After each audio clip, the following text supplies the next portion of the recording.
Hello students, अब हम solve करने वाले हैं 10.1 एक्सरसाइज का third question. Let's read the statement. Identify the numerical coefficients of terms other than constants. Constants को छोड़ के इन द फॉलोइंग एक्सप्रेशंस। आपको कुछ एक्सप्रेशंस दिए गए हैं, उन एक्सप्रेशंस में आपको कांस्टेंट को इंक्लूड नहीं करना। उसको छोड़ के जो भी आपके पास टर्म्स बचती हैं उनके आपको कोफिशिएंट्स निकले हैं।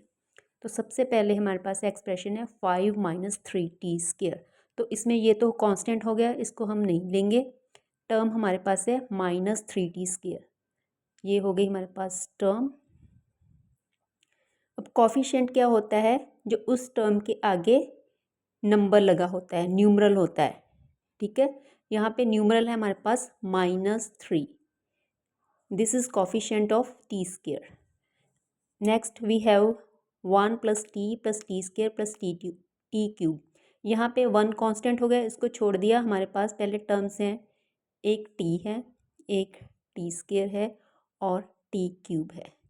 तीनों के आगे कुछ नहीं है, तो तीनों के कोफिशिएंट होंगे हमारे पास 1, 1 और 1। Next we have all are algebraic expressions. तो कांस्टेंट तो कोई है नहीं, हम लिखेंगे x, 2xy एंड 3y।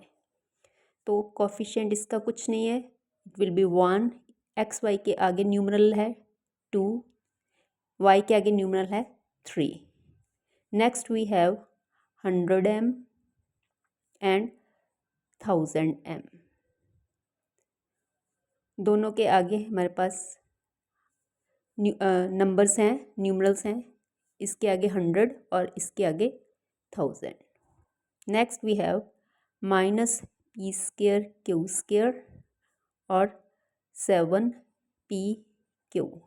अब यहाँ पे हमारे पास आएगा, ये माइनस है तो यहाँ पे आएगा -1 और यहाँ पे आएगा 7। Next 1.2a 0.8b। तो हमारे पास 1.2 हो गया कोफिशिएंट ऑफ ए और 0.8 हो गया कोफिशिएंट ऑफ बी। नेक्स्ट है हमारे पास 3.14 r²। कोफिशिएंट ऑफ r² हमारे पास है 3.14। नेक्स्ट, अब ये थोड़ा ट्रिकी है। हमारे पास ब्रैकेट जो है वो एक्सप्रेशन के शुरू में लगी हुई है, तो हम पहले इसे सिंप्लीफाई करेंगे। वो कैसे? 2 × l + 2 × b। तो हमारे पास ये टर्म्स आएंगी 2l और 2b, और दोनों के कोफिशिएंट हो गए 2 और 2।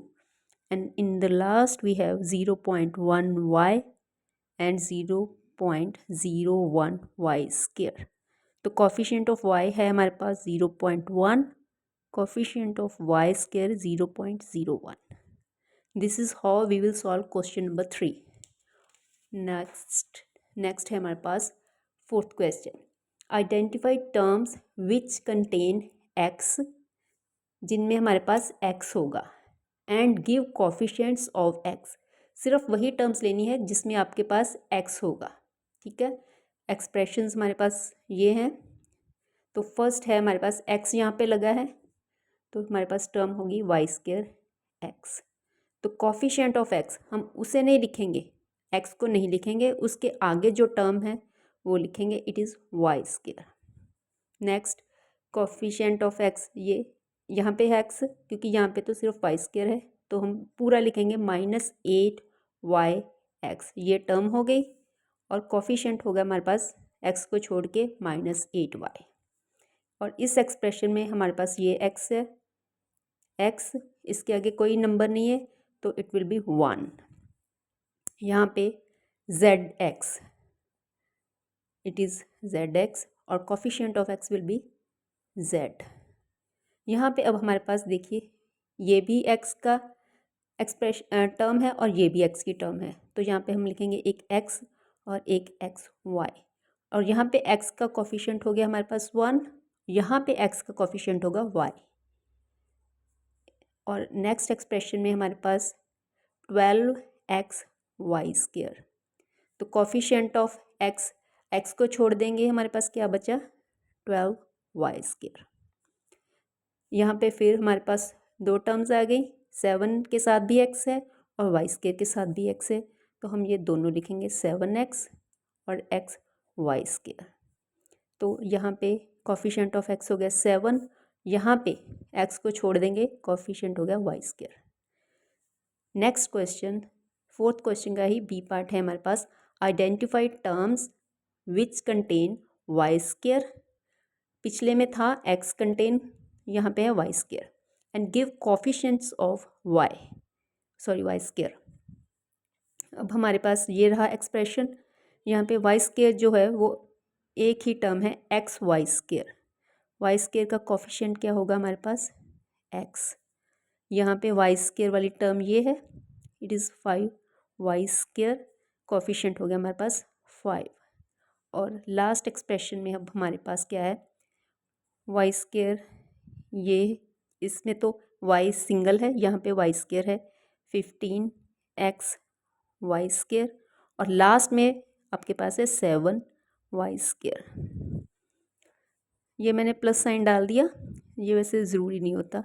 चलो यहाँ पे हम लिखेंगे कॉफिशेंट ऑफ वाई स्केयर। अब 15 तो है ही, -15 के साथ हमारे पास x भी है, ठीक है, और नीचे आ गया 7, सॉरी वाई नहीं, वाई स्केयर नहीं लिखेंगे, सिर्फ 7 आएगा। This was question number 4। Next is question number 5, जो कि हमारे पास है classify into monomials, binomials and trinomials. First of all let me tell you, mono stands for 1, bi stands for 2 and tri stands for 3। ठीक है, हमें ये चीज़ याद रखनी है। अब यहाँ पे आपके पास एक टर्म होगी, वो होगी आपके पास मोनोमियल, जहाँ पे आपके पास दो टर्म्स होंगी वो होगी बाइनोमियल, और 3 टर्म वाला जो एक्सप्रेशन होगा वो होगा trinomial. It's quite an easy question. First में आपके पास दो टर्म्स हैं, ठीक है, it will be binomial, 2 stands for bi, ठीक है। तो अब ये एक ही है एक्सप्रेशन में हमारे पास, इट इज़ मोनोमियल। यहाँ पे 1 2 3 टर्म्स हैं, it is trinomial. Single term, it is monomial. 1 2 3 terms, trinomial. 1 and 2 terms, again it is binomial. 1 2 binomial, 1 monomial, 1 2 and 3 terms trinomial, 1 2 binomial, 1 again यहाँ पे दो टर्म्स हैं हमारे पास, तो इट बिकम्स बाइनोमियल। टर्म्स 3 तो trinomial. This is how we will solve question number 5. Now question number 6 of 10.1. 6 question क्या है, state whether a given pair of terms is of like or unlike terms. अब देखिए like terms क्या होंगी, जिसमें आपके पास coefficients similar हों, ठीक है, जहाँ पे कांस्टेंट हो वो भी लाइक होंगे, ठीक है। अब ये दोनों कांस्टेंट हैं, ये होंगी आपके पास लाइक टर्म्स। यहाँ पे देखो एक्स एक्स, दोनों एक्स है तो ये भी होगी लाइक टर्म। अब यहाँ पे आपके पास अलजेब्रिक एक्सप्रेशन में एक्स है, यहाँ पे वाई है, तो ये हो गया अनलाइक टर्म। एक्स वाई, यहाँ पे भी एक्स वाई, इससे कोई फ़र्क नहीं पड़ता एक्स आगे हो या पीछे हो, बस दोनों सेम होने चाहिए। एक्स वाई है तो यहाँ भी एक्स वाई होना चाहिए, वाई पहले आ जाए तो it doesn't make any difference. तो ये हो गया हमारे पास like term. M square p, m p square. अब देखो यहाँ पे एम की पावर 2 है, यहाँ पे पी की पावर 2 है, तो ये तो सेम नहीं हुए, unlike. X Z, x square Z square, it is again unlike. Identify like terms in the following. अब यहाँ पे हमने लाइक टर्म्स देखनी है। सबसे पहले हम आंसर में पहले तो लिख ही लेते हैं ना, it is x y square. अब देखते हैं एक्स वाई स्केयर वाली और कितनी टर्म्स हैं। ये होगी एक्स वाई स्केयर, उसके बाद ये एक्स स्केयर वाई है, ये नहीं होगी, ठीक है। ये एक ये हो गया पेयर। उसके बाद हमारे पास आता है 4y(x²। अब पहले हमारे पास था x(y²), अब हमारे पास है y(x²), x की पावर 2 और y की पावर 1। ये ठीक है, इट इज़ 20(x²y). अब इसमें y पहले था, इसमें बाद में है, बट दोनों सेम ही हैं और है नहीं। उसके बाद हमारे पास ये 4 चलेंगे। अब है हमारे पास x²। x² की 8(x²) ले ली, उसके बाद ये भी x² हो गया, -11(x²), और हमारे पास एक ये है -6(x²). ये x² वाली टर्म्स हमने कलेक्ट कर ली। अब आई बारी y की, तो सबसे पहले आ गया 7y। अब देखिए हम y और है हमारे पास, एक ये रहा, ठीक है, y हो गया, ये भी गया। अब x, सिंगल x वाली टर्म 100x और है हमारे पास, ये भी x वाली हो गई 3x। नेक्स्ट ये हो गया। नेक्स्ट इज़ yx, यानी एक x हो और एक y हो।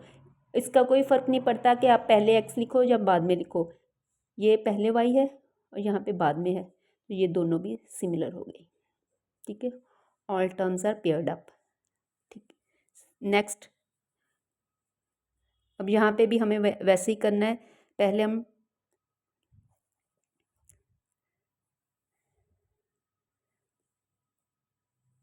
10p(q) ले लिया हमने। अब देखते हैं p(q) वाली और टर्म्स हैं। -7p(q) हो गया, सॉरी अभी देखते हैं आगे और कुछ है। p और q जहाँ पे हो, ये भी हमारे पास है 78qp, ठीक है। हमारे पास अब 3 टर्म्स आ गई। उसके बाद देखते हैं p वाली टर्म्स। पहले आ गई 7p